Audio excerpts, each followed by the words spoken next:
Closely related to the causal closure objection to dualism is the conservation of energy objection.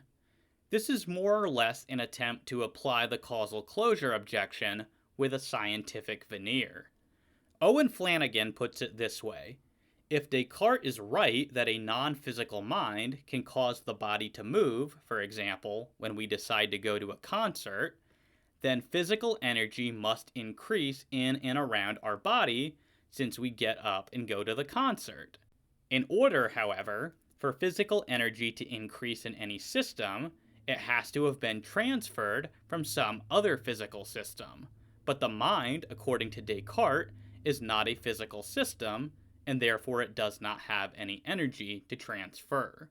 John Searle puts the objection even more forcefully, saying, "It seems impossible to make substance dualism consistent with modern physics. Physics says that the amount of matter and energy in the universe is constant, but substance dualism seems to imply that there is another kind of energy, mental energy or spiritual energy, that is not fixed by physics. So if substance dualism is true, then it seems that one of the most fundamental laws of physics, the law of conservation, must be false." José Musacchio adds, "Religion and faith require belief in an interaction between the natural world and a hypothetical supernatural realm, but nobody has ever explained how the two realities could interact without violating the most fundamental principle of physics and reason." And Daniel Dennett is the most cavalier of all, saying, "A fundamental principle of physics is that any change in the trajectory of any physical entity is an acceleration requiring the expenditure of energy, and where is this energy to come from? It is this principle of the conservation of energy that accounts for the physical impossibility of perpetual motion machines, and the same principle is apparently violated by dualism. This confrontation between quite standard physics and dualism has been endlessly discussed since Descartes' own day, and it is widely regarded as the inescapable and fatal flaw of dualism." But as with the causal closure objection, there are several parallel problems with this objection to substance dualism. First of all, even if we granted the objection, all that would follow is that interactionist substance dualism is false. But this leaves open epiphenomenalist or emergentist versions of substance dualism. So this could only work as an objection to some types of substance dualism, but not as an objection to substance dualism as a whole. Granted, almost all substance dualists, including myself, are interactionists. But the point is just that even if the conservation of energy puts any genuine pressure on the interactionist dualist at all, that pressure would only incline him to give up the idea that the mind and body interact. It would not give him any reason at all to abandon the conclusion that the mind is immaterial. Second, and more importantly, the conservation of energy is no longer recognized as holding absolutely. General relativity has long since shown that energy is not conserved on a global or cosmic scale. As Robin Collins points out, general relativity presents a major problem for the energy conservation objection. The problem is that no local concept of stress energy, and hence energy or momentum, can be defined for the gravitational field in general relativity.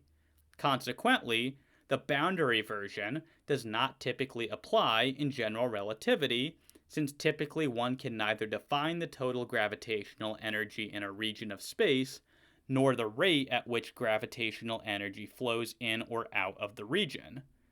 This implies that, although gravitational fields and waves causally influence material objects in precisely quantifiable ways, their influence cannot be understood in terms of movement of energy through space. He goes on to say, this non-conservation of energy in general relativity is exploited in contemporary cosmology. For example, as the universe expands, the waves of each photon are stretched, and hence the wavelengths of the photon become longer and longer, a phenomenon known as the cosmic redshift. Since the energy of a photon is inversely proportional to its wavelength, photons with longer wavelengths have less energy. Finally, since the vast majority of photons in the universe, those composing the cosmic microwave background radiation, are not significantly absorbed by matter, the total number of these photons remains almost constant, except for an almost insignificant contribution from starlight, yet each is losing energy, and the energy is neither going into matter nor anywhere else. It is important to remember that there are various ways of stating the law of conservation of energy. Only an unjustifiable absolute version of the law can conflict with interactionist dualism. As Menssen and Sullivan point out, does every form of dualism require a violation of the law of conservation? That depends in part on what the law is supposed to be. It is understood in different ways. In both philosophy and physics, the law is often stated quite simply: energy cannot be created or destroyed. But if this is what is meant, the modal assertion seems completely unwarranted by the evidence. How could anyone know, on the basis of the limited experiments done relatively close to home, that it would be impossible for an additional unit of energy to be produced somewhere inside or outside this universe, even by God? It certainly would be weird if precisely the mass energy in the universe, not a bit more, not a bit less, had to exist. A more sensible reading of the conservation law goes like this: in any isolated or closed system, the sum of all forms of energy remains constant. Among the points that the dualist can make is that the first law presupposes that the system is closed. Understood in the absolute sense, the law of conservation of energy is incompatible not just with interactionist dualism, but also with theism, since traditional theism asserts that God created all matter and energy out of nothing. However, there appears to be no way to justify this absolute conception of the law. Furthermore, as we have already seen, general relativity appears to falsify it, so the dualist may safely reject the absolute interpretation of the conservation of energy. As Miretu Guda says, but what exactly justifies the most serious claim that energy is something that was never created in the first place? In light of our impoverished knowledge of, say, dark energy and dark matter, there seems to be no good reason to think that the conservation laws in general provide us with any empirical ground to establish the closure of the physical domain thesis. Even if we had adequate knowledge of dark energy and dark matter, the question of whether the universe is causally closed remains to be something that requires a metaphysical basis, not just an empirical one. This leaves the proponent of the conservation of energy objection with the restricted, but more empirically supported, version of the conservation law, which says that energy is conserved within an isolated or closed system. However, this version of the conservation of energy cannot be of any help to the physicalist in arguing against dualism unless it is already presupposed that the human body is an isolated or closed system. But for the physicalist to presuppose that is just for them to beg the question against interactionist dualism, for that is the very point of the debate between the physicalist and the interactionist dualist. There is a genuine dilemma here for the physicalist in trying to press this objection. The more absolute they try to make the conservation principle, the harder it becomes to justify it empirically. The more they try to weaken it, the less it will be able to disconfirm dualism. As Rickabaugh and Moreland say, if the conservation law is too strong, then it cannot be scientifically confirmed, but if it is too weak, then it cannot exclude soul-body causation. But leaving everything that has already been said aside, there is a further problem with the conservation of energy objection to dualism. It further assumes that causal interaction can only take place by way of energy transfer between systems or entities. But is it true that causal interaction always requires a transfer of energy? Not at all. Quantum mechanics clearly falsifies this assumption. Again, Collins explains, underlying the energy conservation objection is the idea that causal interaction requires an exchange of energy. Even apart from the considerations based on general relativity in the last section, this idea is deeply problematic within contemporary physics for an independent reason. Specifically, quantum mechanics, the cornerstone of modern physics, provides a good case of interaction without either energy or momentum exchange. In quantum mechanics, there are law-like correlations between attributes of distantly separated particles without energy exchange. These quantum correlations, therefore, show that positing an interaction, or at least a correlation, between the mind and brain that does not involve an energy exchange or any other mediating field has precedent in current physics, thus severely weakening the energy conservation objection. So the soul need not be creating new energy in order to cause bodily movements. It could merely be directing, guiding, or redistributing the existing energy to perform certain tasks. C.D. Broad offers such a proposal saying, minds neither add energy to nor abstract it from the body. What they do, if they do anything, is to determine that, at a given moment, so much energy shall change from the chemical form to the form of bodily movement, and they determine this, so far as we can see, without altering the total amount of energy in the physical world. But even if the soul does create new energy to cause bodily movement, there is not, at present, any reason to think that contemporary neuroscience has somehow ruled this out. As Stewart Goetz observes, in light of the general ignorance of what goes on in people's brains, it is simply false to claim, as some do, that we have overwhelming scientific empirical evidence that every event in our brains, or physical bodies, can be completely explained in terms of deterministic or sufficient physical causes. Indeed, if the soul is creating energy, there is no reason to think that it might not be so minimal as to be imperceptible. As Rickabaugh and Moreland say, let us suppose that an exercise of active power involved in a free action does, in fact, involve the mental creation of energy. Why have we not detected the increase in energy in, say, the brain that results from free action? We're not sure anyone has tried to look for such energy, but it is plausible that it may be so slight and insignificant that it cannot be detected. Think of the massive amount of energy in the water held back by Hoover Dam. Now suppose someone flips a switch with his finger, and this opens up the dam, releasing all that potential energy. The energy it took to flip the switch is real, but so small compared to the energy released by the dam opening that it would be undetectable. This may very well be what is going on with mental causation, which triggers the release of comparatively large amounts of potential energy stored in the brain and body.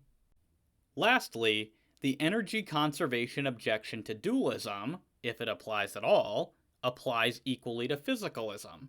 For if the physical mind is to have any causal influence over the body which is not merely the result of the physical constituents of the mind, then the physical mind would have to likewise be injecting new energy into the system, and so violating the conservation of energy. As Brenner argues, the parody is targeted specifically against the view that composite physical persons cause effects which are not overdetermined by the causal activities of their parts. If composite physical persons cause effects which are not overdetermined by the causal activities of their parts, this would also seem to violate energy conservation for precisely the same reason why the causal interaction of immaterial souls with physical objects is alleged to violate energy conservation. The concern with souls is that in order to have effects in the physical world, a soul would have to inject some energy into the total system of physical objects, since the soul's causal impact cannot be accounted for in terms of the causal activities of its body or any other physical object. The analogous concern for composite physical persons is that in order for the composite physical person to have some causal impact which is not overdetermined by the causal activities of its parts, it will need to inject energy into the total system of physical objects above and beyond the energy involved in the causal activities of its parts. If an immaterial soul's having this sort of causal effect would violate energy conservation, the analogous causal effect of a composite physical person would violate energy conservation as well. I have argued up until now that there is no need to decide between dualism and the conservation of energy. But just as a final point, in view of the evidence we have already considered in this series for the immateriality of the mind, and in view of the weakness of the evidence for the conservation of energy, if we really did have to choose between dualism and the conservation of energy, it seems clear to me that the totality of the evidence favors the truth of dualism. That is to say, if there were a genuine competition between dualism and the conservation of energy, the strength of the evidence for dualism would simply falsify the assumption of the conservation of energy. As Karl Popper and John Eccles put it, to assume that Michelangelo's works are simply the result of molecular movements and nothing else seems to me very much more absurd than the assumption of some slight and probably unmeasurable violation of the first law of thermodynamics. And Richard Fumerton adds, there is no stronger reason to commit oneself to a property than the fact that one finds oneself phenomenologically acquainted with the property. Acquaintance is a real relation, and its obtaining is contemporaneous with the existence of its object. One can't use a razor to slice away from one's ontology, one's searing pain. If you can't find a causal role for it to play, then it is obviously a mistake to use the fact that something plays a causal role as a criterion for whether or not it exists. Thus, to sum up the 7 responses to the conservation of energy objection, first, we have seen that, as with so many objections to dualism, it only applies to interactionist dualism. Therefore, even if successful, it doesn't rule out dualism itself, but only one variation of dualism. Second, we have seen that the conservation of energy is now recognized to only hold within closed or isolated systems. Due to general relativity, we now know that energy is not conserved on a global scale. Third, I have shown that any attempt to apply the conservation of energy to the human person on the grounds that the human body is a closed system will straightforwardly beg the question against dualism. Fourth, I have pointed out that this objection assumes that causal interaction between the mind and body can only take place by way of energy transfer, but due to quantum mechanics, this too is known to be false. Fifth, contemporary neuroscience can neither confirm nor deny the possibility that new energy is indeed added to the brain, and may not even be capable of doing so, given that the amount of energy created could be so small as to be imperceptible. Sixth, the objection can be shown to apply equally to physicalism if it works at all. And seventh, if we really did have to choose between the conservation of energy and dualism, the strong evidence for dualism simply swamps whatever evidence exists for the conservation of energy.